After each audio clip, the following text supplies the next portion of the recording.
ما بين جميع القصص هذه من اهم القصص اللي عندهم علاقه بالمغرب واللي الاحداث ديالها مازال ما سالاوش حتى لدابا. اشهر قصه ظلم عاشها مغربي اللي حتى لدابا ومن بعد 30 عام مازال كيتحارب باش ياخذ البراءه ديالو. القصه ديال اليوم هي قصه اشهر مسجون مغربي في فرنسا، قصه اللي كاع المغاربه كيعرفوها واللي دخلوا فيها رؤساء دول واللي دخل فيها حتى الملك الراحل الحسن الثاني الله يرحمه، قصه عمر الرداد.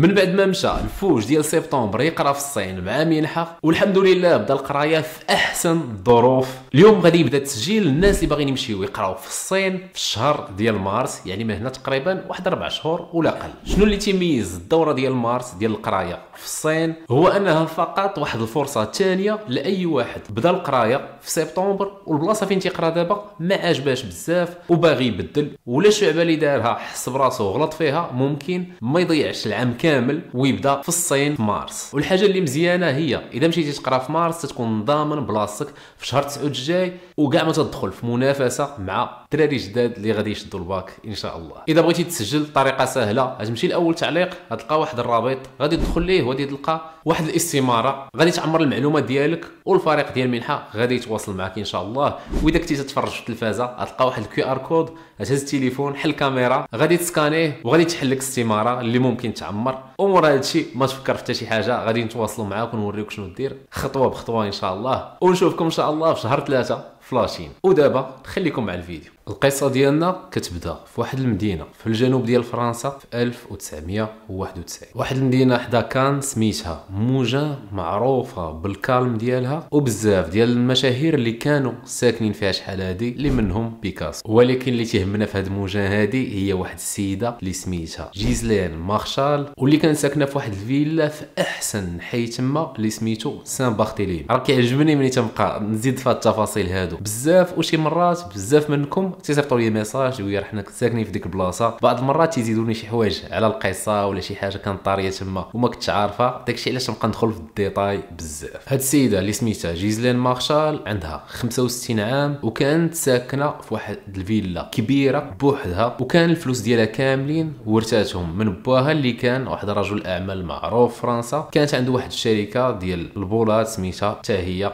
مارشال. واخا جيزلين كانت عايشه بوحدها كانوا بزاف الناس تيجيو يعاونوها، منهم اللي تيجمع لها الدار، منهم اللي تيطيب ليها، وكان منهم حتى واحد الجارديني مغربي تولد في المغرب ويلاه ماشي بزاف باش مشى لفرنسا اللي سميتو عمر الرداد، واللي القصه ديال اليوم دايره عليه. ومن غير الناس اللي تيعاونوها كانوا بزاف ديال صحاباتها ساكنين قريب ليها، تلاقاهم مره ومره اخرى. كنأكد لكم هادشي مهم في القصه من بعد انها كان لاباس عليها بزاف. حنايا دابا في 1991 في شهر 6 بالضبط 23 في شهر 6 نهار الحد، الجو زوين بزاف تما في الجنوب ديال فرنسا، وصحابات جيزلين مارشال تيتسناوها تجي عندهم باش ياكلوا مجموعين دار وحده منهم مع وحده ديال النهار. هاد السيده سميتها مدام كوستر. جيزلين كانت معروفه تتوصل ديما في الوقت، ولكن هاد الحد هذا كاع ما وصلات مع الوقت اللي دارت معاهم الوقيته ديال الغدا باش يتغداو مجموعين، وهما حطوا الغدا قالوا يمكن عندها شي حاجه ما جاتش. ما كانش بحال دابا الريفلكس ديال تهز التليفون وتعيط لشي واحد في بدايه ديال التسعينات، بورطابل قليل اللي عنده ولا تقريبا ما كاينش. صافي قالوا شي حاجه بداو الماكله عادي. ملي غادي يساليو الماكله واخا هكا كيكونوا تبرزطوا، ملي يكونوا غاديين يقولوا اجي ندوزو نطلعوا عليها في الفيلا نشوفوا واش كلشي بخير واش ما كاين حتى شي حاجه اللي في شكل. دازوا الفيلا بقاو في الباب بان لهم ما كاين حتى شي حاجه اللي في شي شكل، قالوا يمكن راهي لداخل ولا خارجه ولا شي حاجه، وكملوا الطريق ديالهم. قالوا ماشي شي حاجه ما عرفت قد يكون عندها شي طارئ ولا هادي وما جاتش. واخا هكا قبل ما يمشيو بحالهم غادي يصونيو باش يشوفوا وما تجاوبهمش تما، يقولوا غالبا ما كايناش في الدار راه خارجه، وكل واحد غادي يمشي لدار. غادي دوز ديك الليله وحنايا في نهار 2 24 جوان ومازال جيزلين مارشال حتى شي واحد ما سمع عليها ولا ما تواصلات مع شي واحد. وتما في داك الحي مع كل شيء تعرف كل شيء وكاين غير الناس اللي لاباس عليهم، كانوا دايرين واحد الشركه ديال السيكوريتي تما وكانوا تعرفوا بعضياتهم كاملين. جوج من صحاباتها قرروا يمشيو عند دوك السيكوريتي اللي تما، عندهم السوارت ديال الفيلا الباب اللي على برا، وقالوا لهم حلوا لينا نشوفوا غير طمئنوا عليها واش كلشي لاباس واش ما طاريه حتى شي حاجه. ومع دوك السيكوريتي تعرفوهم وعارفينهم بانهم صحاب جيزلين مارشال، قالوا ماشي مشكل حلوا لهم الباب ديال الفيلا الكبير. دخلوا حتى لداخل، ولكن ملي غادي يوصلوا لداخل غادي يتفاجئوا بواحد الحاجه اللي هي الباب دخلاني ديال الفيلا اللي تدخل يعني الدار محلول. غادي يدخلوا ويبداو يقلبوا، غادي يلقاو الفراش ديالها ما مجموعش، واللي هي في العاده ديما تتجمعوا. غادي يلقاو الصاك ديالها مازال داخل، السوارت مازال محطوطين لداخل، وغادي يلقاو حتى الصاك محلول بحال شي واحد دخل وخدا منه شي حاجه، فلوس ولا شي حاجه اخرى. وهذا هو الاثر الوحيد ديال شي حاجه اللي ماشي هي هذيك بحال المسروقه في الدار، ولكن كلشي ما تحركش مازال في بلاصتو، حتى من واحد الكرواسه كانت شراتها مازال محطوطه فوق الطابل. جاتهم القضيه غريبه بزاف، لان جيسلين ما عمرها ما كانت تكون برا في الزنقه من مور 6:30. هذه العاده ديالها، عندها واحد الروتين تيتعاود كل نهار. وجاتهم غريبه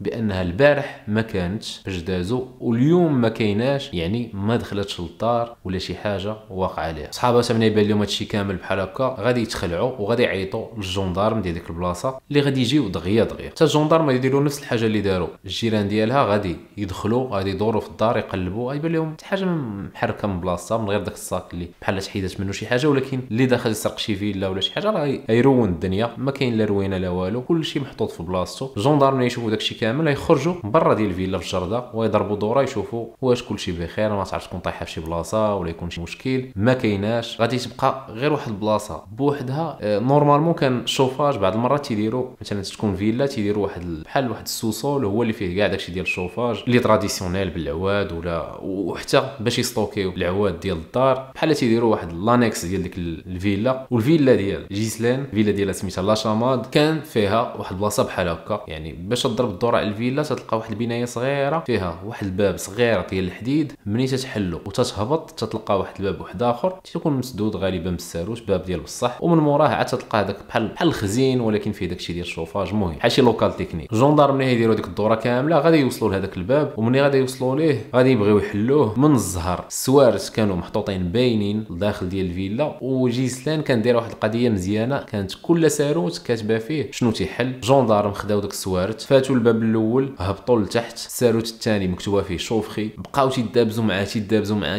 معاه حتى تحل. ولكن مني تحل داك القفل ديال الباب، مني تيدفعوا يلاه تيدفع واحد شويه، ولكن ما تقدوش يفوتوا هذاك الحد، بحال شي واحد حابس الباب من الداخل ولا شي حاجه محطوطه ما مخلياش الباب يتحل، اللي هي حاجه غريبه. كيفاش ممكن تخرج من تما تسد الباب ولكن في نفس الوقت تحط شي حاجه اللور اللي تبلوكي داك الباب؟ المهم جاتهم صعيبه بزاف باش يحلوه، ثلث ساعه هما تيضاربوا مع داك الباب، وكانوا واحد لي جوندارم صحاح. عاد تحل ليهم، ملي تحل اكتشفوا بان راه كان محطوط واحد الفراش مطوي على جوج بحال الماطله بالحديد ديالو، مطوي على جوج ومكالي الباب مع واحد الكولوار صغير باش ما يتحلش. ولكن مع غادي يحلوا الباب غادي يتصدموا واحد المنظر غادي يشوفوا بان جيسلين طايحه قدامهم ميته عامره بالدم، لابسه بينوار وباين فيها الاثار ديال الضرب، شي واحد كان تيضربها لدرجه هذاك اللي كان تيضربها ضربها بشي حاجه اللي ماضيه طيرت ليها صبعها، يعني واحد الحاله تتخلع. ومع دخلوا اول حاجه اللي تشوكيهم من غير هذاك المنظر ديال ديك الجوته هي ان واحد من البيبان اللي لداخل مكتوب فيه بالدم عمر ما توي، يعني عمر قتلني. بحال جيسلين في اخر لحظات ديال الحياه ديالها هزات الدم بصباعها وكتبات شكون اللي قتلها. وهنايا غادي تبدا القصه ديالنا، واحده من اشهر القصص والجرائم في فرنسا وحتى في المغرب، لان المتهم غادي يكون مغربي والقصه غادي تكون مرونه. في باب اخر لداخل غادي تكون تقريبا نفس الحاجه مكتوبه اومار ما، وبحال في هذيك ما ماتت ولا طاحت والصبع ديالها زلق ما كملاتش الكتابه، هكا تيبان في الباب. في ديك اللحظه الجندارم بحال العقل ديالهم ما يدور نيشان اللي تيبان بحال شي دليل، وغادي يقولوا شكون هو هذا عمر اللي كاتبه عليه، غالبا هو اللي غادي يكون قتلها بلا ما يفكروا بزاف. اي واحد اذا كان في ديك السيتوياسيون غادي يقول هذا الشيء. واول حاجه يديروا الجندارم غادي يسولوا هذوك الجيران ديالها وصحاباتها شكون هو هذا عمر، واش تعرفوا شي عمر؟ كلهم غادي يقولوا راه هو الجارديني ديالنا كاملين تيجي عندنا. وفي ديك اللحظه الجندارم غادي يقرروا يبداو لونكيت من عمر ويشدوه باش يشوفوا شنو واقع. ولكن الحاجه الغريبه اللي لاحظوها واللي في شي شكل هي ان هذيك اومار ماتوي كانت مكتوبه غالطه، وان جيسلان مارشال كانت قاريه بزاف وكان عزيز على لي موكروازي، وزعما ما كانش دير داك الغلط كان هو ان اومار ماتوي كانت كاتباها ب او ار في الاخر، ونورمالمون خصها تكتب ب او اكسون لان كاين لوكسيليير اتر، وباش يكون لوكسيليير اتر خصنا اكورديو اون جونغ اي اون نومبر، يعني خاص تكون تكون او اكسون ما تكونش او ار من الاخر. المهم عارف فرونسي هادشي كان تيدوخنا باش كنا صغار، وحتى كاين اللي مازال تيدوخو دابا، ولكن هادشي اللي عطا الله كاين غلط وباين، وهي ما كانتش دير هاد الغلط لانها فرنساويه وقاريه مزيان اون بلوس. المهم جاتهم هاد القضيه غريبه شويه، كيفاش غلطات زعما شي حاجه ماشي هي هاد. اليوم العيد ميلاد ديال 10 سنين ديال لاشين يوتيوب، تخيلوا معايا عيد ميلاد سعيد. الحاجه الثانيه اللي جوندارم لاحظوها هي الاداه ديال الجريمه ما كانتش تما، ما شافوهاش، يعني هذاك اللي ضربها ودا معاه هذاك الشيء باش ضربها ما عارفينش باش ضربات. وحتى هذه حاجه مهمه لان في كاع لي زونكيت في العالم كامل الاداه باش تدار الجريمه شي حاجه مهمه بزاف، خاص يتشد هذاك اللي دار الجريمه خاصو يجبدها ويقول لهم فين خبى ديك الاداه ولا فين لاحها ولا شنو دار بها. وغادي يبداو يتسائلوا حتى على حاجه اخرى اللي في كاع لي زونكيت في العالم كامل تيتسائلوا على البوليس ولا الجندارم، هي علاش دارت هذه الجريمه، الموتيف ديال هذه الجريمه، واش سرقه فلوس، واش انتقام، كل مره شنو تيكون. وهذه حتى هي من الحوايج المهمه، كل جريمه واخا تشد هذاك اللي دايرها خاص البوليس ولا خاص هذوك اللي دايرين لونكيت يعرفوا علاش دارت الجريمه. هكا تيمشيو لي زونكيت في العالم كامل. دابا نجيو لعمر رداد. شكون هو عمر رداد؟ هو واحد المواطن مغربي في ذاك الوقت عنده 29 عام وجاي من واحد الفيلاج صغير في الشمال ديال المغرب. باه كان جارديني وحتى هو ولا جارديني، عنده خوتو بزاف اللي قراو ولكن هو كان عزيز عليه يخدم بيديه ويخدم جارديني. داكشي علاش مشى لفرنسا وخدم تما جارديني، كانوا خصهم بزاف ديال اليد العامله في واحد الوقت وكان مشى. الناس كاملين كانوا تيقولوا بانه انسان كالم بزاف، ظريف، معقول، ما فيه لا تخربيق لا حتى شي حاجه، تيدير خدمته وتيمشي بحاله. حتى من دوك الجارات ديالها من بعد الجريمه كانوا تيقولوا بان غريب، ما يمكنش عمر يدير هذا الشيء، هذه حاجه ما يمكنش. كان جا فرنسا شي 4 سنين قبل وسكن في طولون مع مراته وولادو، جوج ولاد كريم ويوسف، وخلى عائلته ساكنه تما ما بعيداش بزاف على موجان فين كاين الكليان ديالو، وتيمشي وتيجي. المهم واحد الحياه اللي عاديه مزيانه. ومنين جا هو تيخدم وتيدير الكليان بشويه بشويه حتى وصل لهذا النيفو هذا اللي عنده خدمه يعني قاره، كل مره فين تيخدم عند شي كليان ديالو وكل شيء كان غادي مزيان. حتى النهار ديال هذه الجريمه هذه اللي وقعات واللي غادي تبدل ليه حياته. الوقيته اللي جوندارم غادي يعرفوا سميتو غادي يمشيو يقلبوا عليه الغد ليه نهار الثلاث، وهو كان فطورو مع عائلته لان كان العيد الكبير في ديك البيريود وكان مدوز العيد مع العائله. داكشي علاش كان بعيد على فين كاين كاع الصداع هذا، ومع ما كان لا انترنت لا حتى شي حاجه ما توصلوكش الخبر دغيا. يعني يومين بعد ما اختفى جيسلان مارشال عاد غادي يعرف واحد الطريقه اللي صادمه، واللي هي غيجيو عنده الجندارم الدار يدقوا عليه نهار الثلاث، غيدقوا على عمر غادي يتاكدوا من الهويه ديالو وغادي يربوه. عمر كان مرتاح في ديك اللحظات، حسب ليه غير يسولوا على شي حاجه، وقال لمراته راه غايديوني الكوميساريه يهضروا معايا وانا نرجع من هنا واحد شويه. هذا الشيء اللي كان طرا وغادي مرتاح بحال ما كاين حتى شي حاجه. مع غادي يوصل الكوميساريه غادي يديروا له واحد الضغط قاصح بزاف لدرجات غيبداو يسبوه، يعني سبان عنصري على ديك صال اغاب هادي قتلتيها درتي ليها، وهو ما فهم حتى شي حاجه مصمك. وزيد عليها الفرونسي ديالو ما كانتش مزيانه بزاف ديك الساعه، وباش زادوا كفسوها البروسيدور ما تبعاتش مزيان، بحال لقاو المتهم بلا ما يديروا لا اونكيت لا والو، ما جابوش ليه مترجم، ما جابوش ليه محامي اللي هو حق من الحقوق فرنسا. مع تتشد خاص يكونوا هادو كنتي تهضر اللغه خاصك مترجم، وخاص يكون واحد محامي، وخا ما يكونش عندك فلوس تيكون كومي دوفيس، يعني خاص يكون داك المحامي ماشي شي حاجه ولكن معاك محامي على الاقل. هادشي كامل وهاد الحقوق كامله ما كانش تستافد منها، والحاجه الوحيده اللي كانت هي الجندارم باغينو هو يكون اللي دارها وهو المتهم اللي غادي يدخل الحبس وصافي. غادي يخليوه غاردا فيو 24 ساعه، ما يعطيوه لا ماكله لا مال حتى شي حاجه في هذيك المده باش يقرب بزز، وهو عارف راسو ما داير والو وهو ما داير والو. من بزاف الفيديوهات اللي شفتهم ديال عمر هو بيرسوناليتي ديالو في شكل هو واحد الانسان اللي مرتاح كالم، بحال واخا تيكون نايدر روينه دايره به تتحس به ديما متماسك متيقن من راسو مرتاح. وهذا الشيء اللي كان وقع يمكن في الكاردا فيو على ما خرجوا لي رابور من بعد انه بقى تيقول لهم راه ماشي انا، وبقى جالس زعما نورمال مرتاح بحال ما كاين والو، واخا القضيه راه حامضه بزاف بالنسبه ليه لان اوميسيد فولونتير، يعني الا قتلتي شي واحد يعني بسوق الاصرار والترصد راه عليها مده طويله فرنسا ولا في اي بلاصه في العالم، يعني اقل حاجه غادي يدوز واحد 20 عام ديال الحبس. ولكن واخا هكاك عمر بقى مكالمي مرتاح، تينكر تيقول ما درت والو وبلا زياده بلا حتى شي حاجه. وحتى الجندار ما عندهم حتى شي دليل من غير هذيك الكتابه اللي ما متاكدينش منها شكون اللي كتبها، ما كاين والو. حتى السبب ديال ديك الجريمه ما باينش لانه هو كانت عزيز عليه جيسلين مارشال، كانت يعاملها بحال امو وهي كانت تتهلا فيه، ما كاينش شي سبب مقنع علاش يقتلها. وحتى دوك الفلوس اللي تسرقوا ماشي شي فلوس ولا هذه من الصاك ديالها، شي حاجه قليله بزاف اللي ماشي سبب مقنع باش يدير جريمه بحال هذه. قلت تقريبا بحال واحد 3000 4000 درهم هي اللي تسرقات. 3000 4000 درهم وهو خدام ديجا وعائلته وكل شيء، ما يقتلش باش يسرقها 3000 ولا 4000 درهم.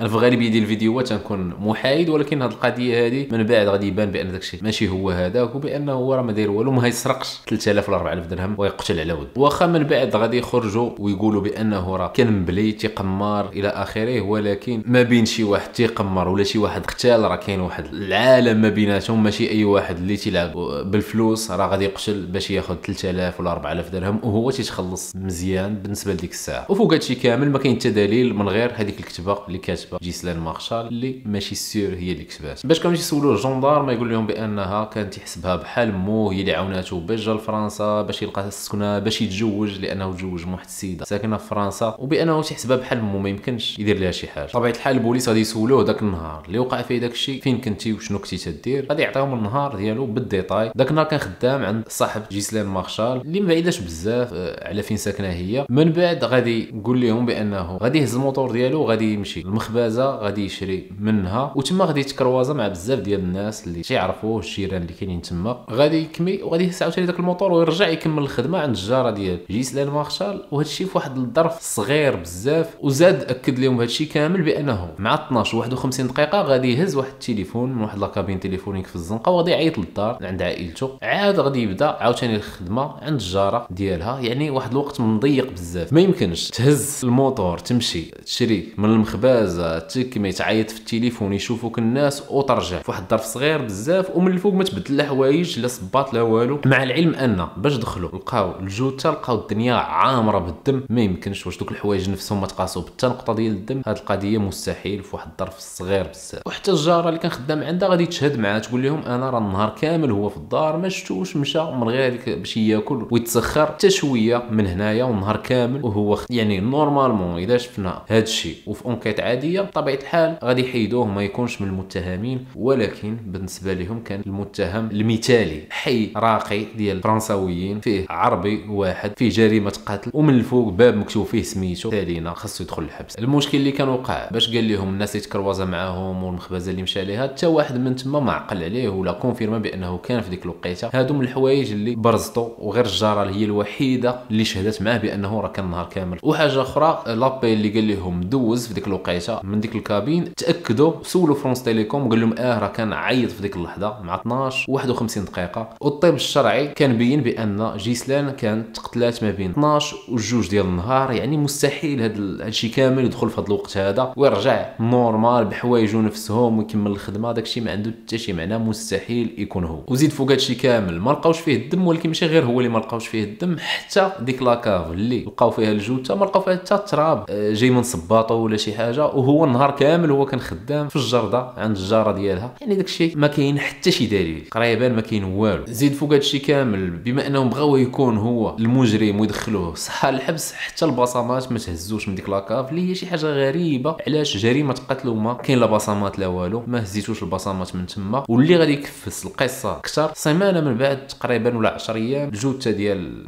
جيسلين مارشال غادي يردوها للعائله ديالها، وفي بلاصه ما يدفنوها ولا في بلاصه ما يخليوها حتى تسالي هذه القضيه مشاو حرقوها. راكم عارفين برا ممكن انسان يدفن ولا بعض المرات تيحرقوه تيانسينيغيوه، وهذا الشيء اللي داروا العائله ديالها قرروا بانهم يحرقوها. وهذا الشيء تيخلي ما يبقى حتى شي دليل، حتى من لا دي ان ما عندكش كيفاش تعاود تاخذه. صعيب بزاف القضيه تتولي. وفي 27 جوان يعني ما كاملاش سيمانه 5 ايام تقريبا غادي يتشد عمر الداد غادي يدخل الحبس، واخا ما كاين حتى شي حاجه اللي ثابته عليه وما كاين حتى شي حاجه اللي تتقول راه هو، من غير هذاك الشيء اللي في شي شكل هذيك السميه اللي في ذاك الباب وداك الشيء اللي ماشي هو هذاك. وغادي يبقى في السجن الاحتياطي مده عامين على ما دازت المحاكمه. و 1993 غادي تبدا المحاكمه ديالو. ما كانش فيها واحد المجهود، بحال بغاو غير يصدروه ويزربوا على داك الشيء وما خلاوش حتى الفرصه للدفاع باش يدافع عليه. وفي 24 جونفي 1994 غادي تبدا اوفيسيالمون المحاكمه اللي غتكون كلشي متبعه في فرنسا وحتى في المغرب. الناس كانوا متبعين القضيه ديالو، وهذيك الجمله ديال اومار ماتيو هذه تولي مشهوره بزاف فرنسا كامله وحتى في المغرب. الناس كلهم في ديك ليبوك اللي كانوا متبعين غادي يعرفوها. هاد القضايا هادو بحال هكا تيتشهروا، تيكونوا فيهم بزاف ديال العوامل تيخليهم تيتشهروا. منهم ديك الجمله اللي جمله في شكل صادمه وفي نفس الوقت فيها غلط، يعني فيها واحد شويه ديال الجدال. وزيد عليها القصص ديال الظلم، حيت الناس ما تيبغيوش الظلم، وباش يبان لهم شي واحد بحال ولا تحقر ولا تظلم ولا ما تخداش ليه حقه، بغاو يزربوا عليه، كلشي تبغي يتبع داكشي وتيطلع ليه الدم وتيبغيه ياخذ حقه. وهذا الشيء اللي وقع في هذه القصه ديال عمر الرداد، لدرجه حتى بزاف د المحاميين تيبغيو يشدوا هذه القضايا فابور. وهو كان بروبوز عليه واحد المحامي مشهور بزاف في فرنسا سميتو جاك فيرجيس يشد ليه القضيه ويدافع عليه. هذا من اكبر المحاميين في فرنسا واشهر المحاميين اللي كاينين في ديك الوقيته حتى دابا مازال. واذا ما خفت نكذب هو اللي كان دار المرافعه باش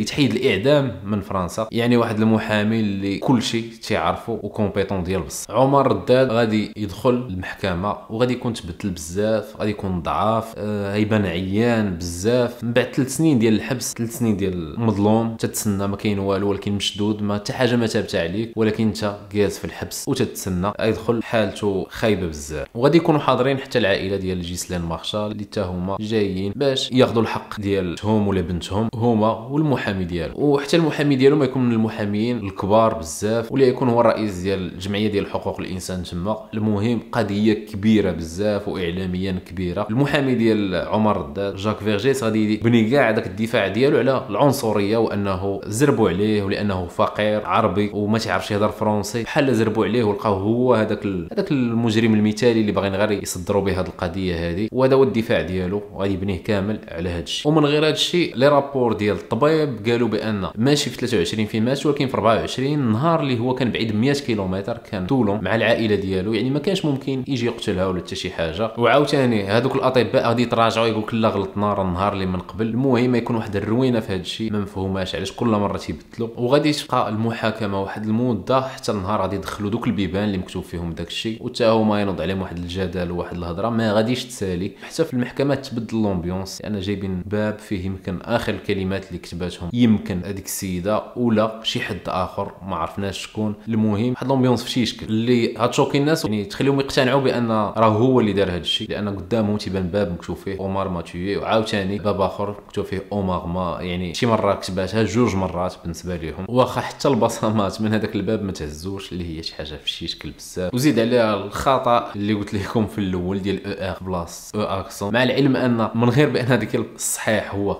او واحد اكسون بنادم تيموت وهو يزيد يبقى يزيد يكتب يزيد الحروف من عنده، هي شي حاجه في شي شكل بزاف. يعني كانوا بزاف ديال الحوايج اللي خلاو داك الشيء تيبان ماشي هو هذا. قولوا لي نتوما كنتو متبعين غير هذه المحاكمه غير بحال هكاك وما عارفين على القصه والو، شنو كان يكون الراي ديالكم من هذه القصه هذه كامله؟ انا تعطيكم الراي ديالي الشخصي هذه المره هذه، ولكن تنظن نتوما كان قد يكون عندكم شي راي اخر وعلاش، وشنو بان لكم في هذا الشيء كامل، وشنو يقد يكون السيناريو الحقيقي اللي وقع باش ماتت وشكون اللي قتلها. غادي يجيبوا واحد لي زيكسبير اللي تيشوفوا الطريقه ديال الكتابه باش يقارنوها مع الطريقه ديال الكتابه ديال الناس الاخرين. غادي يجيبوا بزاف لي زيكسبير ولكن داكشي البليد ما دارش ديال البصمات لا دين كان مازال ما كاينش ديك الساعه. عاوتاني واحد الحاجه اخرى غريبه اذا بقيتوا عاقلين، في الاول قلت لكم الجندارم بغاو يدخلوا ولكن لقاو واحد الفراش بالحديد ديالو مطوي على 2 ومبلوكي الباب، اللي هي شي حاجه غريبه ديال شي حد تيموت وتيزلق تيطيح وداك الشيء ما قادش يكتب، يهز هذاك الفراش كامل بالحديد ديالو ويطويه على 2 ويبلوكي به الباب. داك الشيء في شي شكل ماشي نورمال. وحتى هذه من الحوايج اللي هضروا عليهم بزاف في المحاكمه. غادي ترى واحد الحاجه غريبه في هذه المحاكمه، منين بدات اي واحد تيجي يشهد تيهضر على عمر بانه انسان مزيان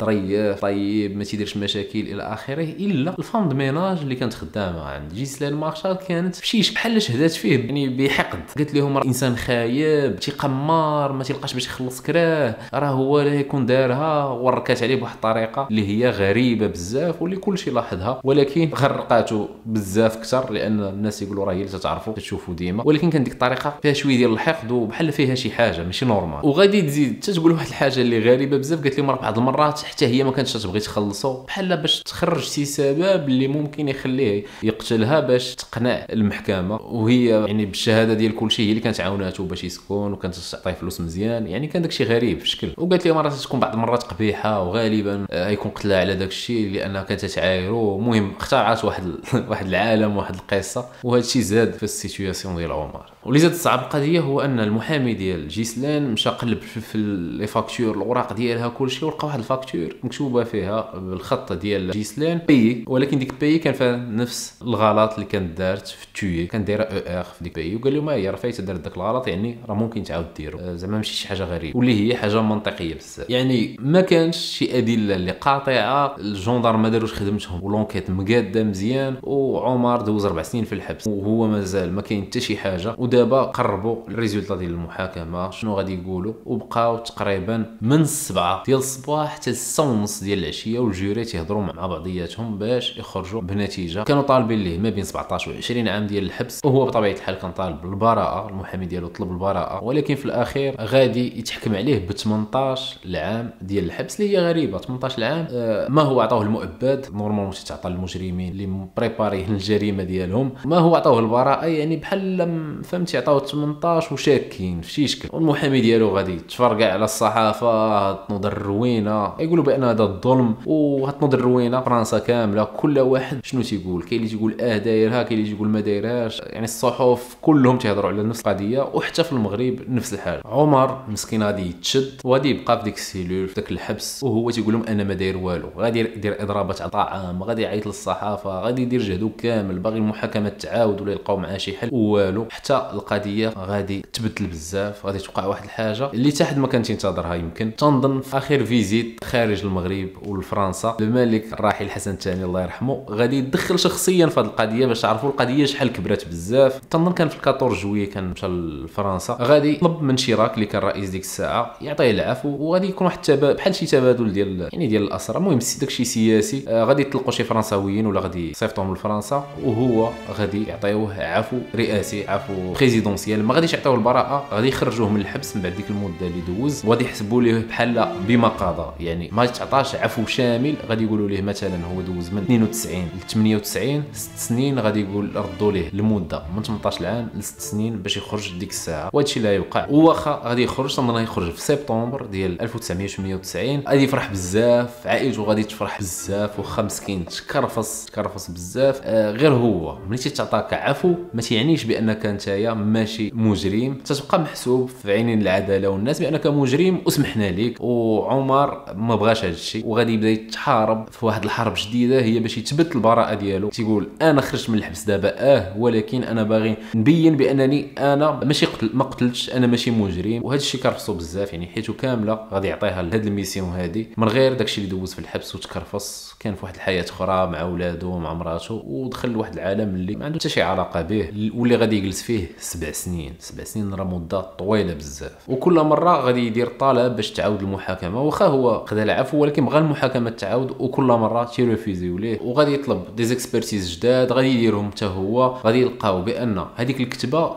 ديال المارشال ماشي هي، ماشي نفس الخط ديالها، غادي يجيب دي زيكسبير اخرين، الخط ماشي هو هذاك، التكنولوجيا غادي تبدل وغادي يولي لا دي ان، والدم اللي في الباب مازال مخبي. يعني ممكن يديروا تيست ادي ان ويشوفوا واش كاين دي زادي ان تما وفي ديك لاكاف وداك الشيء. ممكن بزاف د الحوايج اللي ممكن يداروا دابا باش يعرفوا واش بصح هو كان تما ذاك النهار. وزيد على هذا الشيء كامل غادي يوقعوا واحد الاحداث اخرين اللي غادي يزيدوا يشكوا بانه هو المجرم. هو ان تعقلوا على ديك الفام دو ميناج اللي كانت باركه عليه بانه هو اللي يقد يقتل وهو اللي يقد يدير، وبان الاخرى كانت خايبه معاه وبغات تغرقه. هي نيت راجلها اكتشفوا بانه قاتل من بعد واحد المده، بانه دار واحد الجريمه اخرى في بلاصه اخرى، وبان هي كانت تهددها هاد مارشال، تقول لها نجري عليك، ما كانش عاجبها، وبان هي عندها سبب مقنع علاش تقتلها، وبان راجلها كان ممكن يدير داك الشيء. تعيطوا ليه بييرو لو فو، شو السميه عنده كي دايره. غير هو المشكل هاد راجلها مات في 2010، وصعيب يعاودوا يهزوا ليه لا دي ان، وكيفاش يديروا باش يقارنوا البصمات ولا دي ان اللي كاين واللي تلقى من بعد مع ديالو هو. غادي يداروا دي زونكيت بزاف من بعد اللي ماشي من جوندارم ولا من البوليس، يكونوا تيديروهم يعني ناس بريفي. وغادي يخرج واحد الكتاب في 2022 اللي فيه بزاف ديال الاحتمالات اللي ممكن ديال شكون كان ممكن يدير هاد الجريمه هذه، وبصح يكونوا